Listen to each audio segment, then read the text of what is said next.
tudo bom? A gente vai falar de um assunto polêmico, porém que eu acho muito importante e muito sério, que é a TCC é a melhor terapia ou não? Isso não é exatamente uma pergunta que a gente vai tirar completamente nesse vídeo, porque quando a gente pergunta se a TCC é a melhor terapia, a gente tem que especificar o que queremos saber. Por exemplo, a TCC é a melhor terapia para a ansiedade, a TCC é a melhor terapia para a obesidade. Daí a gente começa a poder ter uma questão, poder ter uma resolução dessa pergunta com mais eficácia. O problema é que antes disso, a gente precisa falar de algo muito importante, que são as evidências científicas que nós possuímos dentro do nosso campo, que é a psicologia. Eu não sei se a pessoa que está me assistindo é um psicólogo ou é uma pessoa que está procurando terapia ou é um paciente, mas os dois casos são extremamente importantes e nós, como profissionais, temos a responsabilidade de entregar o tratamento que tem mais evidências científicas para o nosso paciente. E nesse momento, a maioria dos tratamentos, nós temos dentro da TCC e das vertentes da TCC, nós temos muitos estudos científicos com evidências robustas, com boas evidências de que eles têm uma eficácia comprovada, uma metodologia, existem estratégias, questionários, formulários, nós temos tudo muito bem documentado. Então é importante que, eu não sei quem está vendo esse vídeo, mas que tu tenha internamente isso, que não é a TCC é melhor que a outra abordagem, mas que nós, como psicólogos, como profissionais da saúde, devemos priorizar esta premissa, que é, que é dar valor para a prática baseada em evidências. Eu proporcionar para o meu paciente o padrão ouro, o tratamento que tem mais evidência. Então, vamos falar um pouquinho de história, até por exemplo desse termo, prática baseada em evidências. O que é isso? Da onde surgiu?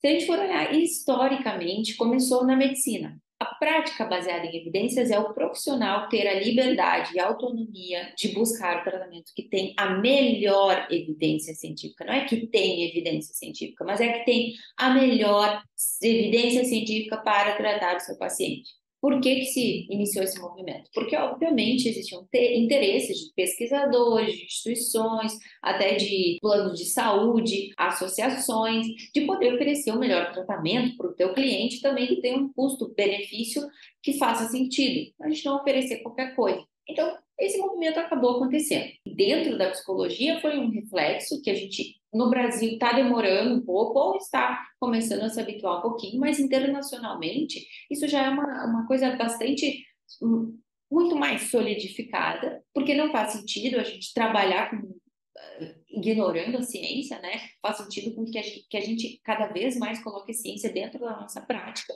e que nós estejamos embasados cientificamente para poder fazer qualquer tratamento. Então, esse movimento da psicologia baseada em evidências começou lá na década de 50, com um psicólogo alemão chamado Hans Eyck, no qual ele publicou uma revisão de 19 estudos empíricos, aonde os registros que ele achava de cura e de melhora eram com esses termos, cura e melhora, os registros que se faziam. E aí ele falou que isso não era uma boa evidência, vamos pensar assim, e que, na verdade, a terapia poderia ser equiparada à passagem do tempo. Imagina que isso deve ter causado um baita alvoroço e aonde vários pesquisadores, vários terapeutas ficaram bem chateados com essa publicação, muitos ignoraram, mas o movimento começou, esse movimento de questionar os tratamentos e se eles eram realmente eficazes e como a gente poderia mensurar os benefícios, poder mensurar os benefícios de um tratamento para um paciente ou não. Dentro desse estudo, até o Isaac, ele colocou que a própria psicanálise, ela não se fez provar se seria boa ou não, se ela seria eficaz ou não, porque os estudos eles não tinham condições de dizer que aquilo realmente valia a pena para o paciente, que talvez a passagem do tempo seria tão eficaz quanto a própria terapia. A galera da época ficou bastante indignada com isso e falou, não, é provado, a gente tem certeza que o paciente que chega com um problema, ele sai melhor. E isso é o suficiente. Carl Rogers até ficou bem chateado também. e falou que não tinha que pesquisar mais nada em psicologia, que isso não adiantava, que era melhor a gente continuar assim, porque os estudos de caso, eles já forneciam bastante evidência para dizer que aquilo melhorava.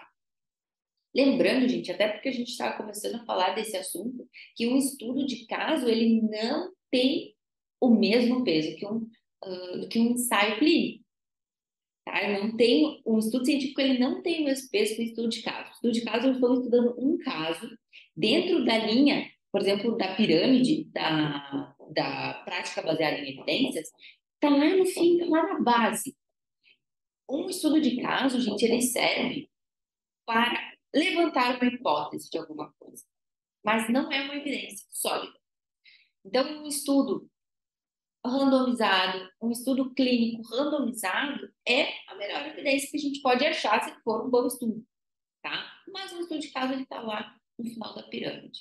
Bom, estimulando todo esse cenário, o Isaac com essa publicação, existiu um estudo de Luborsky, onde esse estudo dizia que, na verdade, analisando todas as terapias, todas faziam bem, que existiam fatores comuns a todas as terapias e que esses fatores comuns eram muito importantes e que esses fatores comuns seriam extremamente eficazes na melhora do paciente. O que seriam esses fatores comuns? Seria a empatia, a aliança, o vínculo com o teu paciente, a aceitação e que a conexão que tinha com o teu paciente era a coisa mais importante. Na verdade, esse era o maior peso. E veio as terapias comportamentais, cognitivas, e disseram que não eram os fatores comuns, eram os fatores específicos que realmente faziam diferença. Então já houve ali um embate, fatores comuns ou fatores específicos.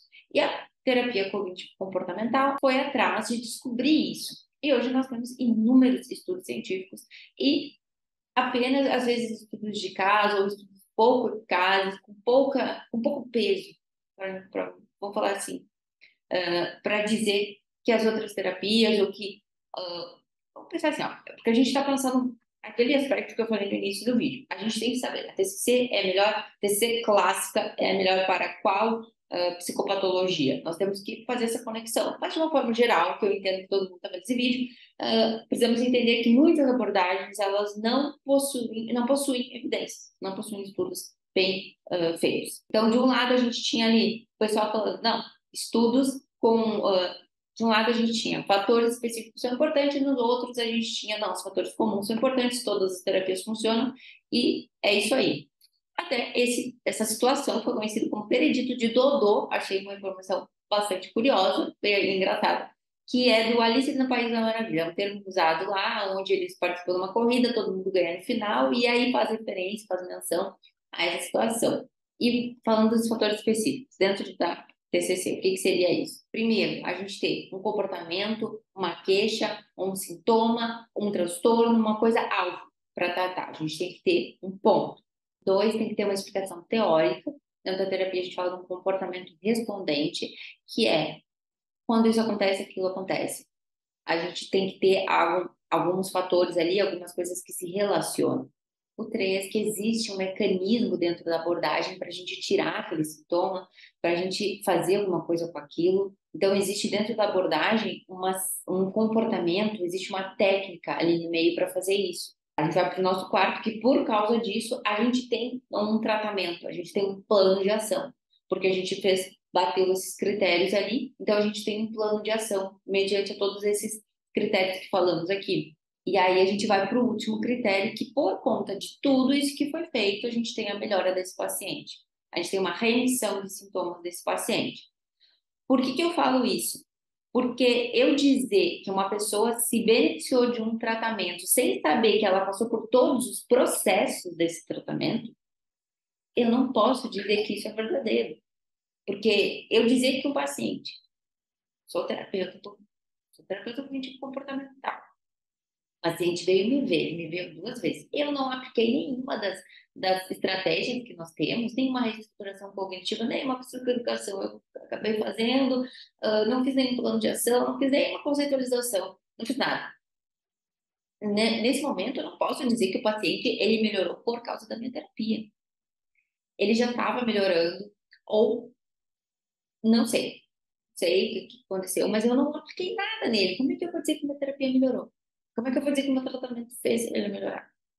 Se eu não apliquei nada. Depois, esse alvoroço todo, a APA, com o intuito de comprovar esses fatores específicos, começou a fazer algumas forças-tarefas para assegurar de que a gente possuía um melhor tratamento, ou assegurar que esses ensaios clínicos, que esses estudos dentro da psicologia, eles estavam, eles eram eficazes para específicos tratamentos. Até no início até se perguntava qual a abordagem. Depois foi se perguntando, peraí, a gente precisa estudar, na verdade, psicopatologias, não exatamente a abordagem.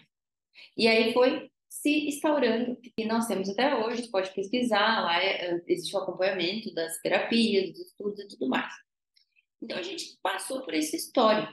E nesse momento a gente se encontra buscando a prática baseada em evidências para a psicologia. A TCC é melhor? A TCC é que tem mais estudos científicos até o momento, que a gente tem processos, a gente também tem dentro da TCC algumas psicopatologias que alguma TCC, uma abordagem de TCC é mais indicada. Por exemplo, obesidade é uma TCC clássica, ansiedade é TCC clássica. Eu sei que talvez para a pessoa que está vendo isso aqui leiga não faça tanto sentido, mas é que existem partes, existem ondas dentro da TCC, por exemplo, a primeira onda, a segunda onda, as ondas, a terceira onda a gente está, que tem transdiagnóstico junta, a gente tem mais a ver com o nosso momento também, elas têm uma evidência maior para dar certo, para dar certo em algumas psicopatologias. No nosso próximo vídeo a gente vai falar de terapia cognitivo-comportamental, e a gente vai falar de pilares, de aspectos, tu vai entender o que é isso, de uma forma simples, direta, que tu já vai poder estar utilizando no teu dia a dia também, porque a TCC a gente tem isso também, uma forma mais simples de explicar as coisas para o paciente, a gente também tem essa pegada de o paciente poder ter autonomia dentro do tratamento, ele conseguir saber fazer o que até o próprio terapeuta faz com ele, ele ganhar uma independência no final, né? A gente tem essa questão de treinar o paciente para lidar com seus próprios sentimentos. Então é isso, gente. Eu espero que esse vídeo tenha te ajudado, aberto os olhos ou até comprovado coisas que tu está há muito tempo pensativo sobre, né? Porque a gente, quando faz parte da saúde, a gente quer muito ter como é que eu vou dizer, esse respaldo científico, né? E eu espero que esse vídeo tenha te ajudado a saber que sim, nós estamos no caminho certo e que a gente ainda tem que quebrar alguns paradigmas, porque todo mundo veio, né, de um histórico, talvez de ter muito influenciado por outras abordagens, psicanálise, por exemplo, e hoje ter que romper alguns paradigmas é difícil. Mas é importante, não só por você, mas pelo teu paciente, a nossa responsabilidade de fazer isso. Então, um beijo, gente, até o próximo vídeo. A gente vai falar de TCC e vamos falar de uma forma geral, mas muito, muito significativa. Beijão!